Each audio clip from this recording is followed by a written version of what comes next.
Intanto buon pomeriggio a tutti. Esatto, soprattutto. Non è mica detto che vengano, cioè, hanno tanto lavoro da fare. Allora, diciamo che questa tavola rotonda in qualche modo spera di far fare un piccolo passettino avanti al quello che è stato finora la definizione di un quadro, di un contesto. Abbiamo sentito con la dottoressa Malorgio, insomma ci ha dato un po' di direttive, abbiamo sentito la professoressa Serena che ci ha dato vari stimoli, diciamo non scientifici, mi consenta professoressa, ma insomma derivati dall'esperienza, da quello che lei ha visto e che ovviamente avrebbe bisogno di essere confermato dai dati. Laura Petri ci ha appena detto facciamolo con Piazza della Salute, allarghiamo il progetto alle scuole. Già noi, se riuscissimo a coinvolgere le scuole del Veneto o anche solo della provincia, saremmo già contenti. Comunque un passo alla volta proviamo ad andare un po' avanti, in modo un po' forse utopico, ma Gabriele è vulcanico in questo, ha intitolato la tavola rotonda "Cosa possiamo e cosa dobbiamo fare".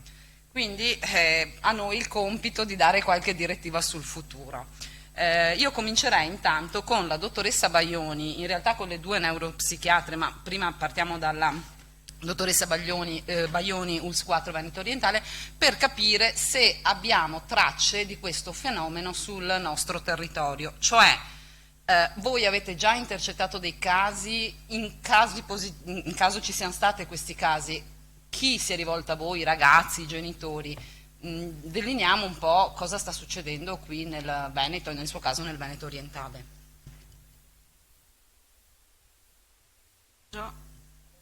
Adesso sì, perfetto. Allora, io mi permetto di rispondere in maniera non puntuale alla sua richiesta. Bene. Nel senso che stiamo intercettando tante cose in questo periodo. Abbiamo fatto recentemente un'analisi dei nostri primi accessi, quindi al nostro servizio di neuropsichiatria infantile, che non è un servizio di una popolazione enorme, ma comunque rappresentativa della realtà, confrontando quel che è successo nel primo semestre del 2019 e nel primo semestre del 2021.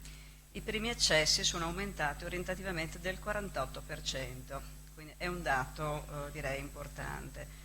Molti di questi accessi sono arrivati con codici, noi li chiamiamo di urgenza, per i medici i famosi codici B, quindi con visite da effettuare in tempi brevi, per situazioni molto complicate, direi inusitatamente complicate rispetto a quello che era il regime di attività fino a qualche anno fa, e con una complessità che riguarda ragazzi anche sempre più giovani, quindi con accessi anche per ragazzi della scuola media che arrivano per tante problematiche insieme, quindi ansia, sentimenti di depressione, difficoltà di alimentazione, difficoltà di sonno, ideazioni anticonservative, pessimismo, comportamenti autolesivi.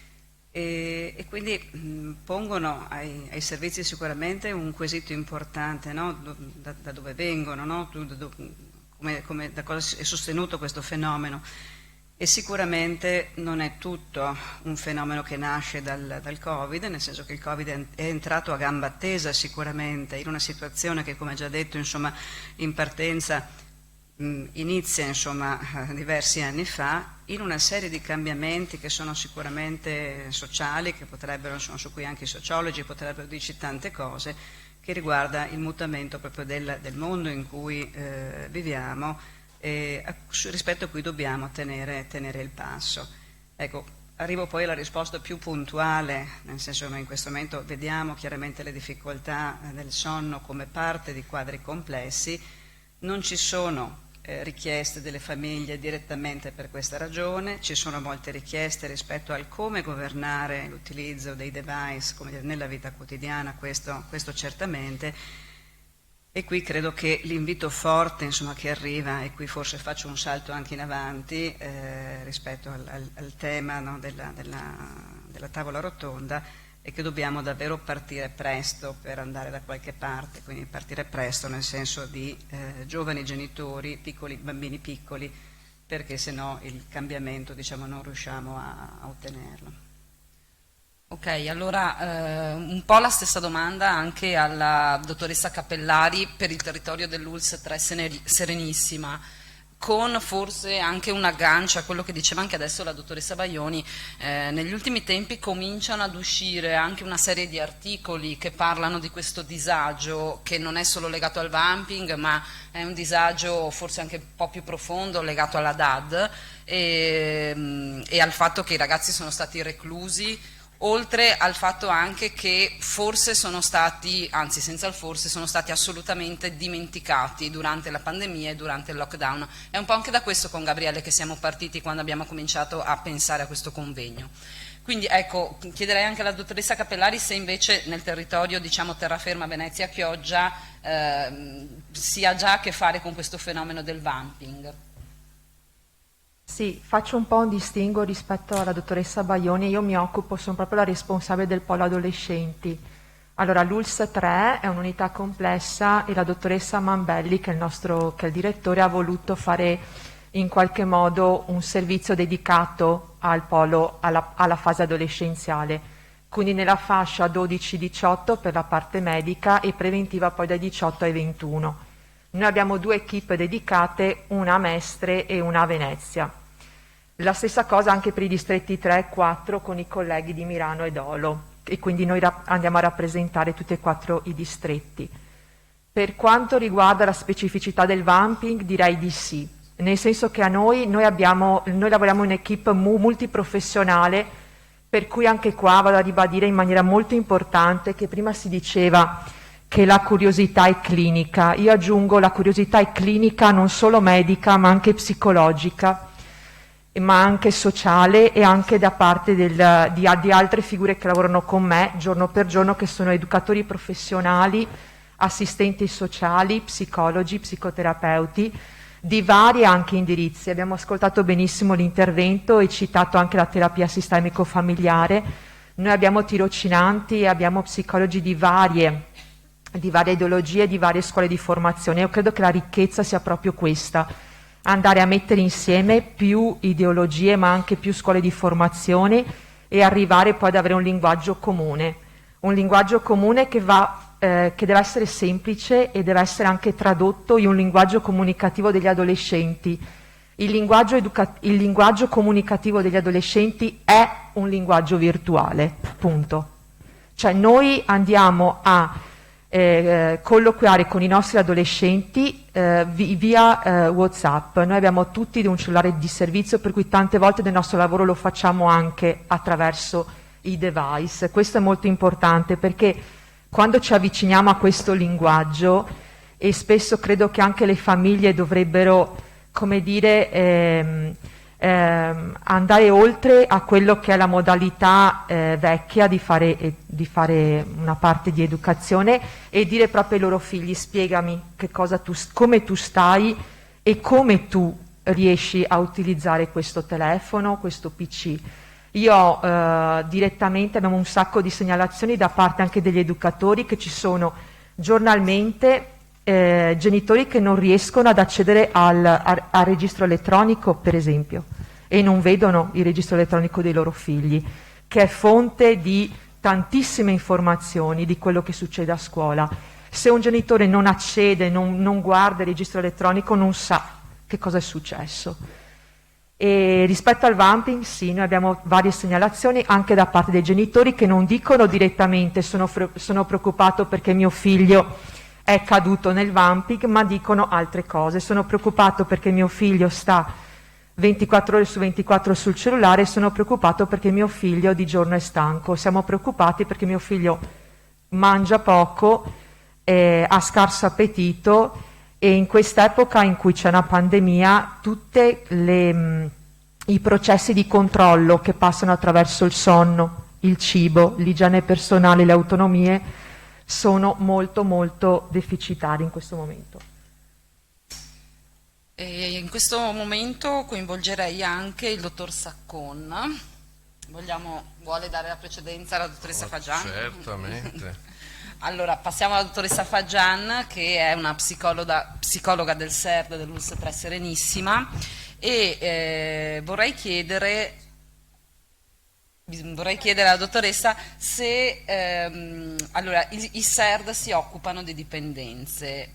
Questa sarà la nuova dipendenza di cui ci si dovrà occupare e quindi anche il SERD dovrà occuparsi? Ma sicuramente sarà una dipendenza in crescita. Mi viene facile paragonarla al disturbo da gioco d'azzardo, che fino a pochi anni fa non faceva neanche parte dei LEA, non era neanche seguito più di tanto dai SERD. Qualcuno veniva da noi, ma sì, senza grandi, non c'erano dei programmi, non c'erano degli ambulatori dedicati, cosa che invece adesso assolutamente c'è. Sicuramente la dipendenza da internet e tutti i fenomeni ad essa correlati è in esplosione, è in grande crescita. Per quanto riguarda la nostra prospettiva, noi non facciamo prevenzione, il nostro servizio fa trattamento, quindi abbiamo una prospettiva più limitata.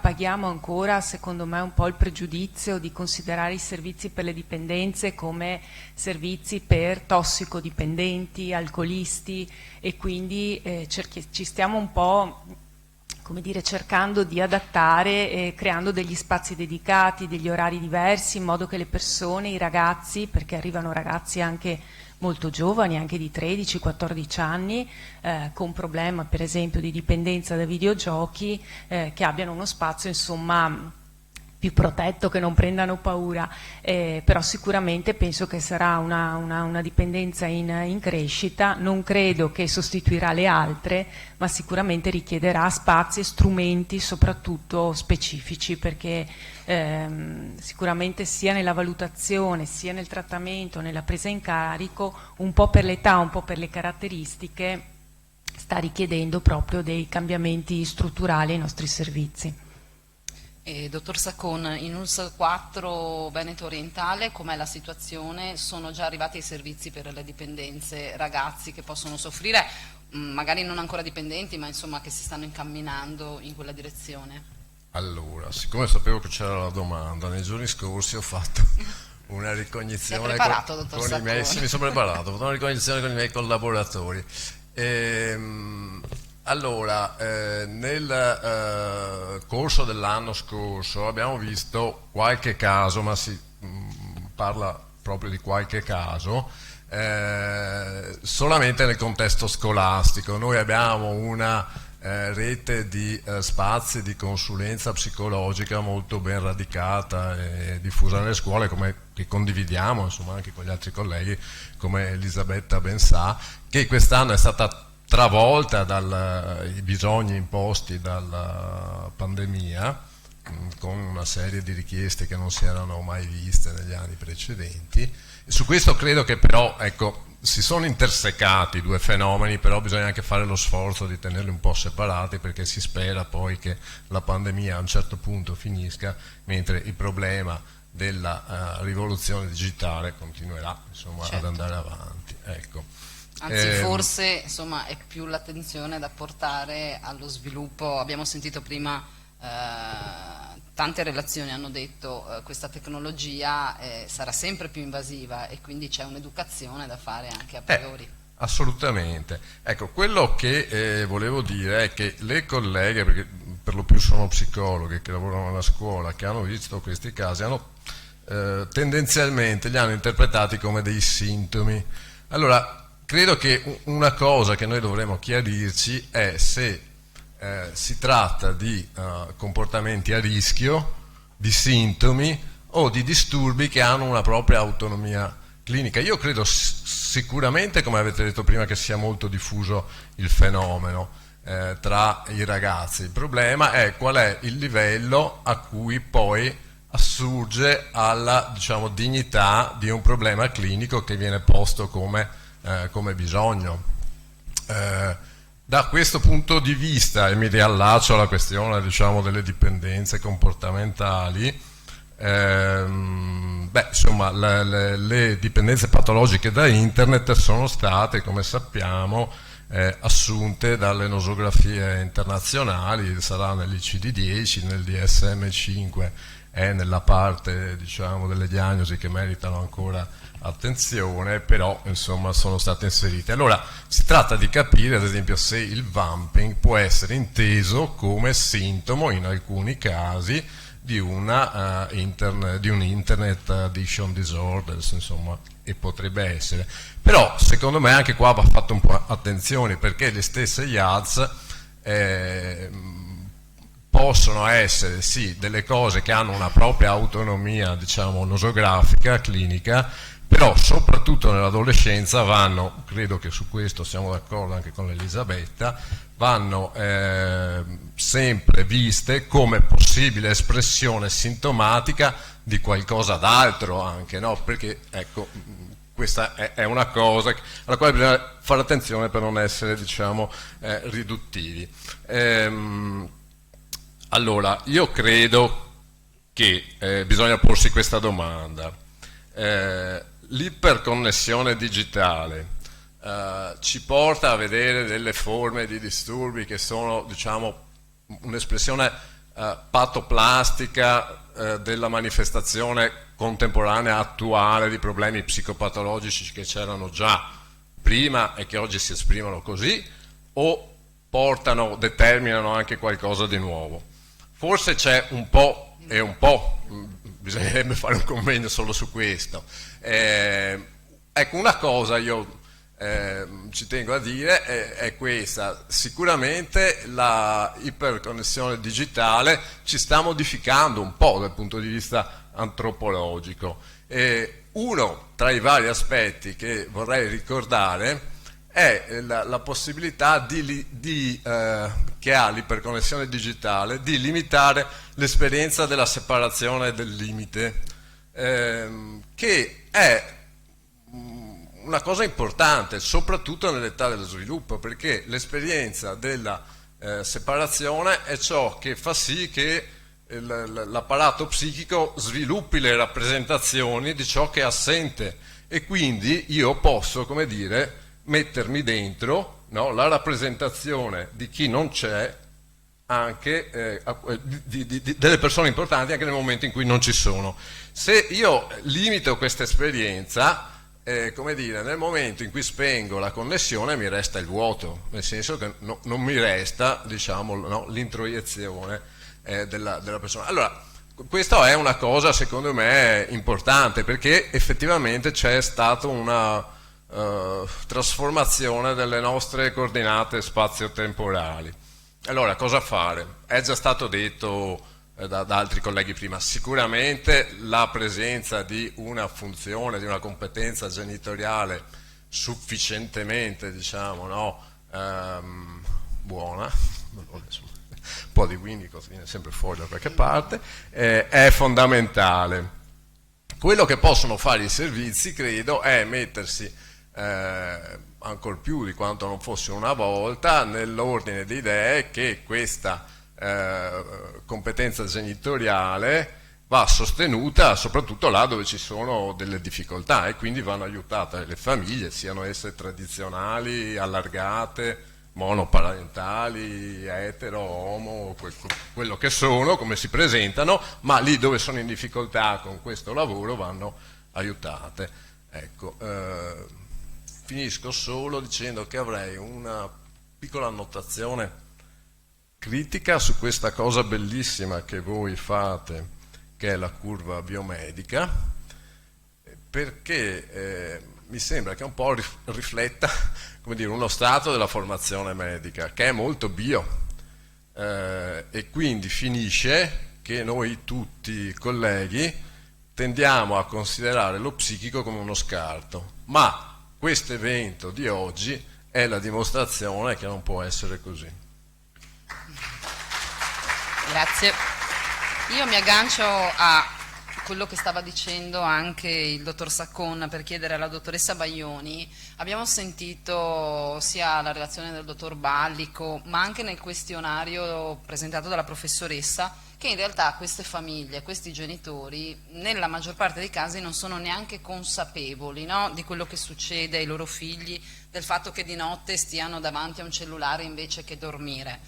Le chiederei allora se in qualche modo si può cominciare a tracciare un quadro, cioè a quali sintomi, quali campanelli d'allarme i genitori, insomma, genitori, ma direi forse anche gli insegnanti a scuola, poi durante le ore scolastiche, possono stare attenti per capire se c'è qualcosa che non va. Ci sono questi campanelli d'allarme?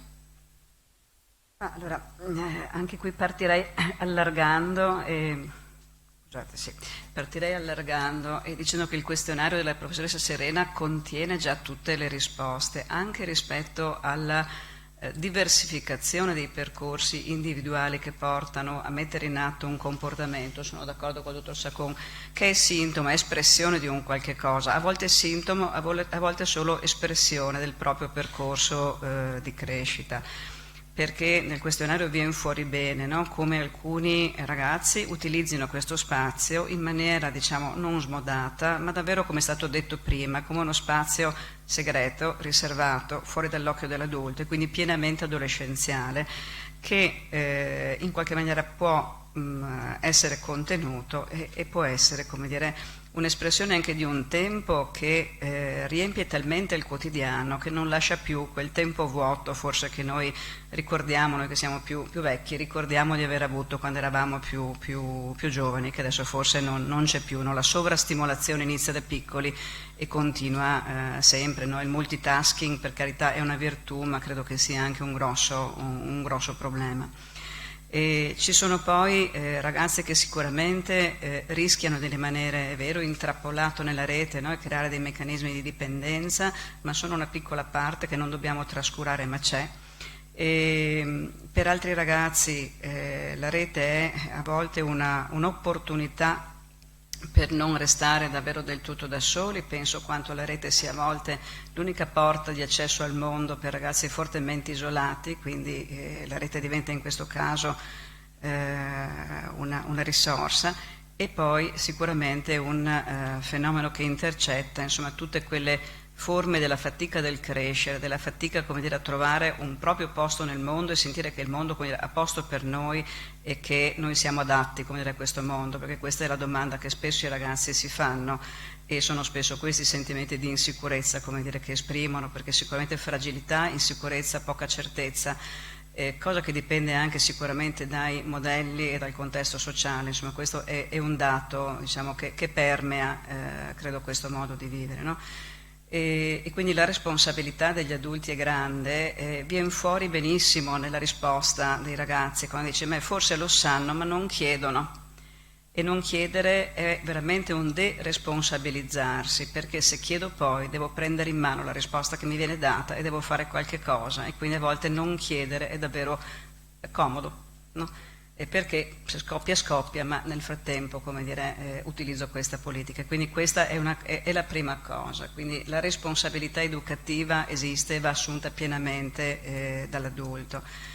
E credo che se come dire, educhiamo noi stessi come adulti, perché poi l'uso dei device, certo nei ragazzi, ma certo anche negli adulti, quindi facciamoci tutti un po' un esame di coscienza, perché le sale d'attesa le vediamo tutte e non so se li usano più i ragazzi o gli adulti i device, nel senso che è un uso diffuso, quindi sicuramente il recuperare, per carità, come dice la dottoressa, modernizzare alcune forme di relazione, no? Questo senza dubbio, i tempi cambiano e non siamo più, no, ai nostri, però sicuramente pensare che la comunicazione, l'attenzione, il chiedere semplicemente, no? Perché a volte, come dire, il come stai, no? E cosa succede è una cosa da chiedere, e sicuramente come dire, fin dalla prima età accedere a una dimensione esperienziale, comunicativa, relazionale, di alfabetizzazione emotiva, anche questo è un termine che abbiamo sentito,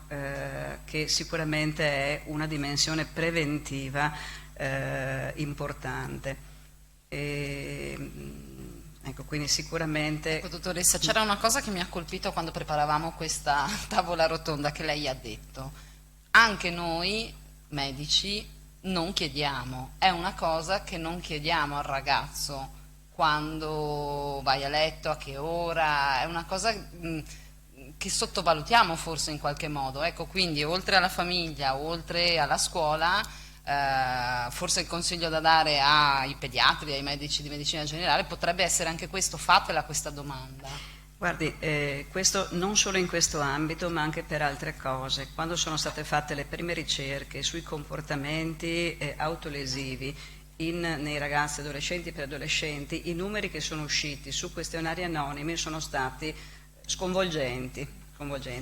Per cui a volte davvero è importante chiedere per ottenere delle risposte, e credo che in questo senso è verissimo, i medici di base, i pediatri hanno un ruolo fondamentale, perché sono in contatto con le famiglie, perché fanno i bilanci di salute, perché, come dire, l'educazione alla salute parte dai pediatri e dai medici di base e per alcuni ragazzi è veramente una questione di educazione alla salute, nel senso che insegniamo loro a mangiare bene, insegniamo loro anche a usare bene uno strumento di cui non si potrà più fare a meno, ma che può essere anche, come dire, ben gestito. Ci sono anche ragazzi che lo usano bene, voglio dire, il mezzo digitale, non siamo mica tutti messi male, insomma il questionario le dice con molta chiarezza. Per cui sicuramente chiedere, visitare i ragazzi, perché a volte anche con i bilanci di salute, e svestirli e visitarli vuol dire magari vedere dei segnali, come dire, anche rispetto alle problematiche alimentari, quindi tanti elementi che possono essere intercettati presto. Sicuramente anche la relazione della collega è stata, direi, stupenda e da usare, dottoressa, secondo me, per tutti i cicli di formazione per genitori sono dati talmente d'impatto che io credo che dobbiamo usarli spesso, perché arrivano diretti, insomma, assolutamente. Ecco, quindi sicuramente chiedere anche da parte nostra. Adesso il sonno, diciamo, lo indaghiamo non in maniera diretta, effettivamente, questo è vero, ma dopo la relazione della dottoressa è sicuro che è un buonissimo input anche per il professionista, no? Perché è vero che tutte le difficoltà di attenzione, di concentrazione scolastica, ripeto, a volte forse non si indaga davvero abbastanza la secondarietà di questi fenomeni, quindi sì, porto a casa qualcosa di importante anch'io. Ho visto che anche il dottor Saccona aveva qualcosa che voleva subito volevo esternare. aggiungere questo. Sì, sicuramente si può chiedere. Credo che sia importante avere in mente noi, allora, tutte quelle cose che la dottoressa Malorgio ci ha ricordato nella sua splendida relazione. Penso che sia importante che noi le teniamo in mente, perché ecco, poi il fatto di chiedere in un certo momento piuttosto che in un altro va calibrato a seconda della situazione, perché quello che diceva prima Elisabetta, gli adolescenti hanno anche dei loro spazi privati, no? Nei quali bisogna entrare un po' in punta di piedi, no? Quindi non è detto che perché noi vediamo un adolescente alla prima volta dobbiamo fargli la tacca total body, no? Però dobbiamo avere in mente noi che ci possono essere quei problemi, no?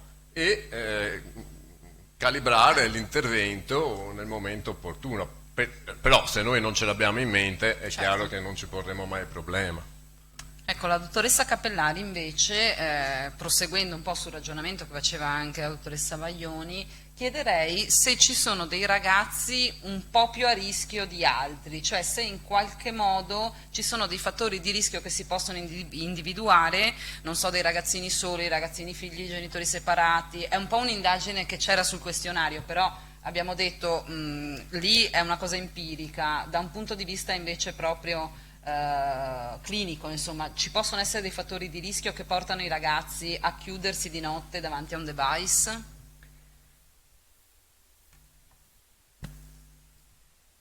Allora, sì, è stato detto bene anche dalle relazioni precedenti, anche il dottor Ballico poi l'aveva un po' risottolineato. Allora, sicuramente ci sono dei fattori intrinseci, costituzionali di alcuni ragazzi che hanno più di altri una sorta di vulnerabilità e anche forse maggior capacità di resilienza, dovuti anche a carattere, temperamento, proprio a un funzionamento interno. Poi sicuramente c'è anche l'assetto familiare, e l'assetto familiare credo che vada fatta prestissimo la riflessione di cui ha condiviso bene il dottor Ballico prima, che ci sono famiglie con un nuovo modo, e noi sempre di più io sento adolescenti che in lacrime mi dicono che da quando perdono i nonni poi hanno dei vuoti enormi, e lo dicono con una commozione che veramente fa. Quindi anche... i nonni sono i primi punti di riferimento, prima ancora dei genitori. Sì, sì. Nonni che a loro volta hanno tenuto, in qualche modo, hanno fatto quella funzione di delega al posto dei babysitter, no? Che stanno mancando, e quindi gli adolescenti proprio con tanta commozione raccontano di fatti accaduti nei primissimi anni di infanzia e di condivisione con i nonni, ed è molto bello saperlo anche, trovare del tempo in modo che loro raccontino questi fatti, perché in quella che è la narrazione loro stessi poi trovano delle ulteriori risposte al loro malessere. E quindi famiglia, fattori intrinseci, e poi sicuramente anche il mondo della relazione, soprattutto nell'ambito scolastico, e quindi insegnanti e il contesto scolastico, che è sempre più prestazionale, meno umano. Prima si parlava di licei, quindi tante volte noi chiediamo sempre una prestazione, un voto, che cosa hai preso, e mai che cosa hai fatto, come sei stato, e qual è stata la difficoltà, no? E tante volte abbiamo sempre più percorsi specifici orientati, che però mettono forse a repentaglio anche quel senso critico e la generalità delle cose, anche il senso proprio della vita in forma più larga. E poi credo anche un fattore di rischio importante è, rispetto alla pandemia, questo arresto delle attività extrascolastiche. Sì, prima abbiamo sentito proprio lo sport, ad esempio, oggi è venuto fuori, è una cosa che noi non avevamo preso in considerazione, ma oggi già in 2 o 3 interventi è stata detta questa cosa. Sì, e poi chiaramente non solo lo sport, perché anche qui lo sport diventa sempre più competitivo. Io credo che poi questo allontanamento in età adolescenziale sia dovuto a questo, che a un certo punto l'adolescente all'età di seconda, terza superiore sente la scuola competitiva, lo sport competitivo, quindi non sa più che cosa fare. I genitori che chiedono di essere sempre prestazionali. Oltre all'attività sportiva credo siano importanti anche le attività ricreative e ludiche. Penso per esempio alle realtà più tipo scautismo, parrocchie, centri aggregativi, che nell'ultimo tempo, in una società sempre molto più, fra virgolette, collegata al singolo e non alla collettività, ha ridotto in maniera drastica i momenti aggregativi, no? Si parlava anche, molto interessante, del fatto che le famiglie hanno sempre meno figli, e quindi sicuramente un calo demografico, che non ci pensavo, però effettivamente le famiglie, io ho l'ultimo figlio del 2009, ha sicuramente meno amici della mia figlia più grande che è nata nel 2001, per esempio. E questa cosa fa molto riflettere, soprattutto a noi specialisti, che ecco, noi abbiamo sempre un occhio di riguardo sul sintomo e sulla specificità del sintomo. Tante volte a me si è insegnato qualcosa a questa età, è proprio questo di cui stavamo parlando, che tante volte i sintomi sono espressione di un malessere che non per forza è psicopatologia o patologia, e tante volte noi andiamo a intercettare delle crisi adolescenziali violente, ma non c'è psicopatologia, per fortuna, e tante volte purtroppo non riusciamo a intercettare precocemente quadri di psicopatologia d'esordio all'età di 13 anni, che è quella comorbidità che parlava prima il dottor Saccon, in cui se noi non andiamo a capire una depressione grave, un disturbo dell'umore all'esordio, magari anche su base genetica, perché abbiamo anche dei genitori con fragilità, non riusciamo poi ad aiutare tempestivamente questi ragazzi, e magari poi sono gli stessi ragazzi che cominciano a avere una dipendenza anche, ma la dipendenza copre qualcosa di molto più profondo. Chiederei invece alla dottoressa Faggian, abbiamo sentito parlare di tecnologia, il vamping è legato alla tecnologia, ma legato all'uso dei device ci sono anche altre paure che cominciano ad emergere e che immagino poi andranno un po' a riempire anche questo quadro. Di che cosa si tratta in realtà? Sì, probabilmente i device hanno trovato terreno fertile in paure e preoccupazioni che in realtà non sono specifiche di questo periodo storico, ma forse sono abbastanza tipiche di classi di età adolescenziali o comunque giovani. Adesso si parla per esempio della FOMO, cioè la paura di essere tagliati fuori. È chiaro che la paura di essere esclusi dal proprio gruppo in un momento in cui il gruppo era uno o due gruppi della classe o del gruppo sportivo, persone che vedevo, che avevo modo di ritrovare durante la scuola o dopo scuola, era una paura molto limitata. Adesso che invece la piazza è una piazza enorme, dove i gruppi sono tanti e dove ci si gioca spesso le relazioni sociali a livello mediatico o virtuale, questa paura è diventata molto più intensa e la soluzione della paura è quella di tenere continuamente controllato i dispositivi, di accedere continuamente ai social, di riuscire per avere sempre un controllo di quello che sta succedendo intorno, per la paura di essere tagliati fuori. C'è anche la paura da disconnessione, no? La paura il no mobile, cioè la paura di sono senza telefono, sono sconnesso, potrebbe succedere qualcosa di importante, io sono tagliato fuori. È chiaro che se, come in tante altre patologie, è un continuum, non è sì-no. Questi sono fenomeni che, l'ho fatto anch'io il questionario della paura di essere tagliati fuori, convinta che alla mia tenera età di 46 anni questo problema non ce l'avevo, e in realtà sono al limite della patologia, eppure non ho praticamente social e non sono particolarmente interessata a feste adolescenziali, però è un continuum, quindi se c'è una preoccupazione per certi tipi di persone, quando invece a questa preoccupazione si associano disabilità sociali, difficoltà, altri tipi di difficoltà, ecco che la paura può diventare una fobia e può creare ulteriori problemi psichici come ansie sociali, depressioni, che abbiamo visto e che sono sintomi poi trasversali anche ad altre problematiche e che possono essere l'anticamera anche per dipendenze. Dottor Saccon, prima Laura Petri parlava di rete tra famiglia, scuola, servizi, sanità.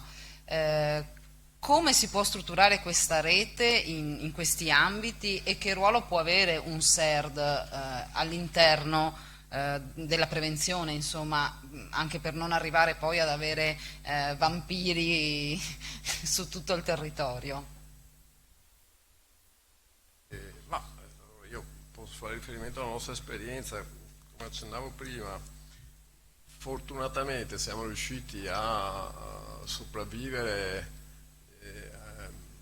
diciamo a quella fase cui le risorse sono state contratte sempre di più, fase che ha portato al fatto che in alcuni territori, ad esempio, la prevenzione è stata abbandonata, non totalmente, in parte, ecco, e anche attraverso, diciamo, la concertazione con gli enti locali siamo riusciti a mantenere in questi anni attiva una rete di spazi di consultazione psicologica nella maggior parte degli istituti del territorio, che sono rivolti in primis, per quanto riguarda le superiori, ai ragazzi stessi, ma anche ai genitori e agli insegnanti, e per quanto riguarda la media e l'elementare, quasi esclusivamente ai genitori e agli insegnanti, man mano, insomma, che si decresce con l'età, tenendo assieme i diversi operatori che intervengono, perché voglio dire, spesso la scuola magari dice vabbè, adesso mi prendo lo psicologo, no? 8 ore di psicologo, eccetera. Però ecco, quello che cambia, a mio avviso, ma insomma non solo a mio avviso, no? Ma insomma se queste cose le facciamo assieme, per cui parlo io, ma insomma, potrebbe anche l'Elisabetta, è il fatto di appunto tenere assieme una rete di operatori ma anche una rete di insegnanti. Le scuole hanno i referenti alla prevenzione, che sono degli insegnanti che restano, diciamo, a proposito di connessione, connessi non tanto digitalmente ma anche possibilmente, perlomeno fin prima della pandemia, no? in persona, con un lavoro poi di supervisione anche del lavoro Quindi lavoro in che qualche viene fatto. modo Questo penso che possa... Una rete di multiprofessionalità. Sì, una rete di professionisti che si interfaccia con una rete di insegnanti che cerca di raccogliere i bisogni sia dei ragazzi che dei genitori. Insomma, questo penso che sia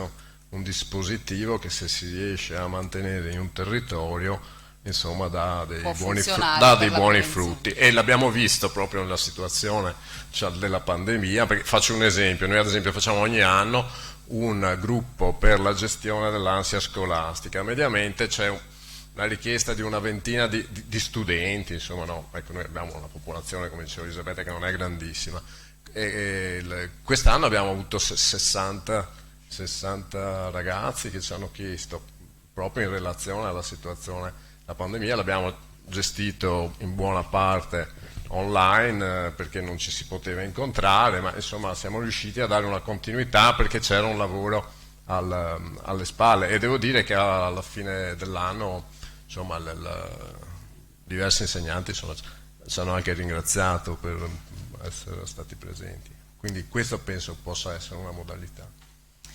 Allora, noi avevamo pensato di riservare qualche minuto a delle domande che, volendo, potete fare sia agli ospiti che sono seduti qui con me adesso, sia agli altri relatori, se per caso avete qualche dubbio, qualche incertezza. La discussione l'avevamo immaginata un bel po' più interattiva, ma con il contagio, i Covid, i microfoni che non si possono passare di mano in mano, insomma è un po' una situazione complicata da gestire. Però se qualcuno ha qualche domanda, ripeto, o ai nostri ospiti qui o anche a chi è intervenuto prima, sono a disposizione anche gli altri per rispondere.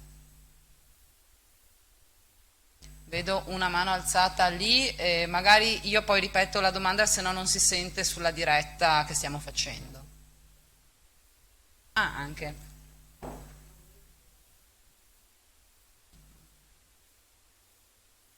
Quello è acceso? Sì? Ok. Allora, intanto complimenti a tutti, perché è stata veramente una presentazione, un convegno molto interessante, ben spiegato. Allora, io sono un giovane medico, mi sono laureato l'anno scorso con una tesi proprio sul sonno, i ritmi circadiani, con la professoressa Montagnese, non so se conosce, a Padova, e nel mio lavoro ho studiato appunto anche i ritmi circadiani. In particolare ho visto che c'è anche una forte componente individuale, anche comunque su base genetica, che appunto ci rende tutti noi diversi, anche nel ritmo sonno-veglia e nella reazione agli stimoli esterni, alla luce, ai device, e in pratica anche attraverso alcuni questionari, le metodologie della ricerca medica e psicologica si può vedere se siamo più serotini o più mattutini, più gufi o dall'odore.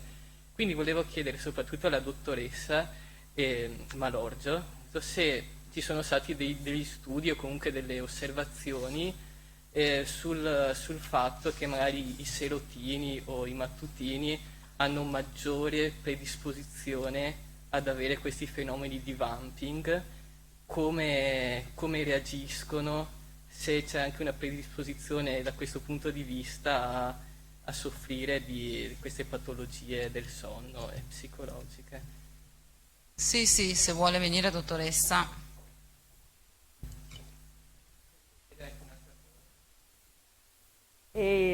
Purtroppo è un po' più complesso il discorso, e penso che voi sarete d'accordo, perché il problema del sonno non è solo il problema del sonno.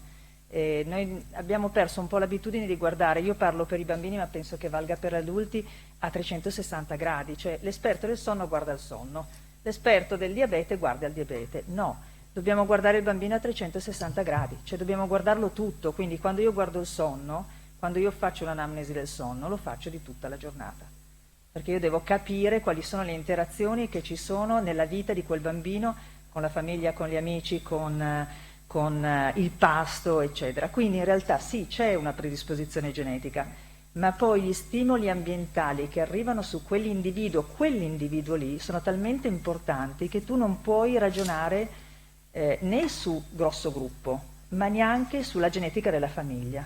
È veramente un lavoro faticoso che dobbiamo fare, noi pediatri in particolare, di osservazione del complesso. Abbiamo la fortuna di avere questa famiglia che prendiamo a 15 giorni di vita del bambino e poi andiamo avanti, quindi per noi è una grossa fortuna, perché con i bilanci che diceva la collega li accompagniamo nella crescita, e nonostante questo, se noi non ci soffermiamo a guardare bene chi abbiamo di fronte nel complesso e nel singolo, non riusciamo a capire. Quindi in realtà sì e no, è un pochino più ampio come problema, come dico. Non so se concordate. In parte collegato a questo e anche alla questione dei licei e comunque delle scuole, ma eventualmente penso anche in ambito lavorativo, in cui si parlava di magari aumentare, posticipare di un'ora l'ingresso, perché per l'appunto gli adolescenti, proprio per loro stessa natura, hanno una curva circadiana spostata verso in avanti.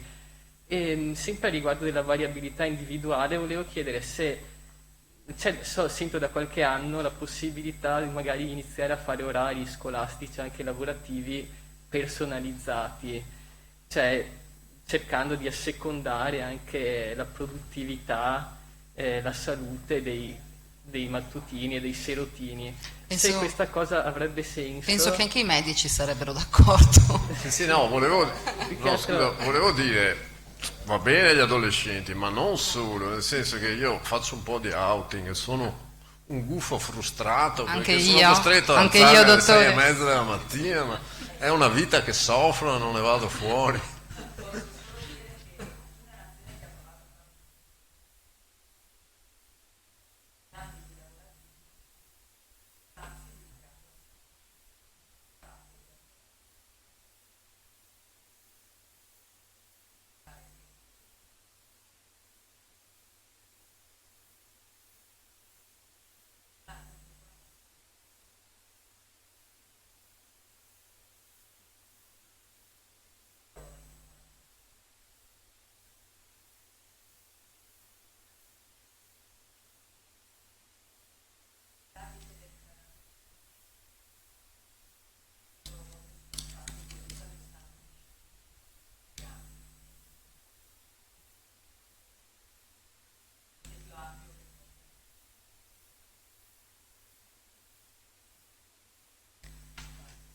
Mi dicono, se non ci sono altre domande, che dobbiamo chiudere, siamo già un po' in ritardo. Quindi io ringrazio gli ospiti.